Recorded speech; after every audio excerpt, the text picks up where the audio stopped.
Hi. To start with the recipe, first, let's prep our base ingredients. Take 1 yellow onion and dice it into small, uniform pieces. This will help it cook evenly. Then crush 2 cloves of garlic. I like to use the flat side of my knife for this, but a garlic press works great too.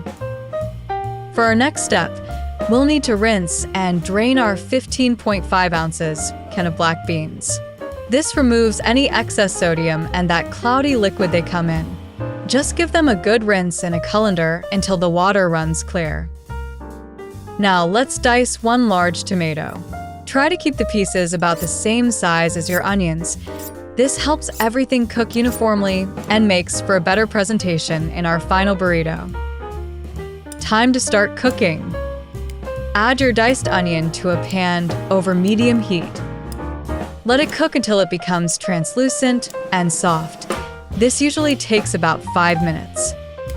You'll know it's ready when it starts to become slightly golden around the edges.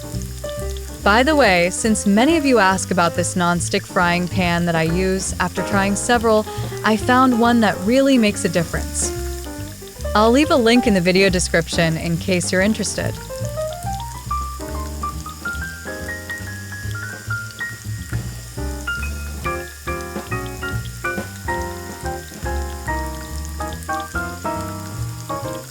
Now we're adding flavor.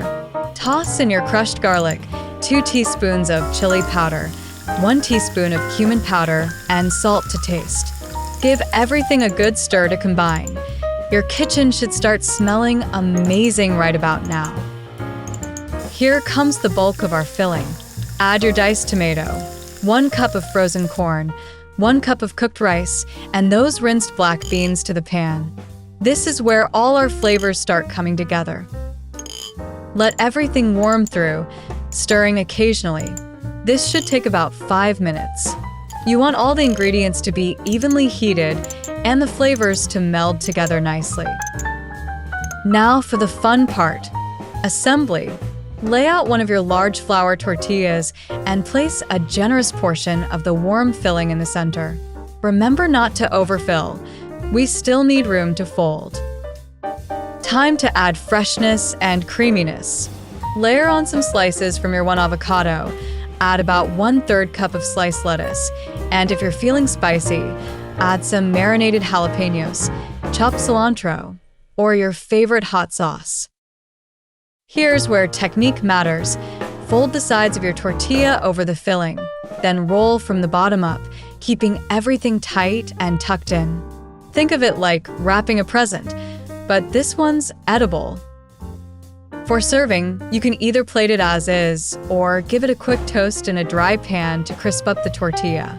Don't forget to add an extra drizzle of hot sauce and sprinkle of cilantro if you like. Your homemade vegan burrito is ready to enjoy, and that's how you make this delicious recipe.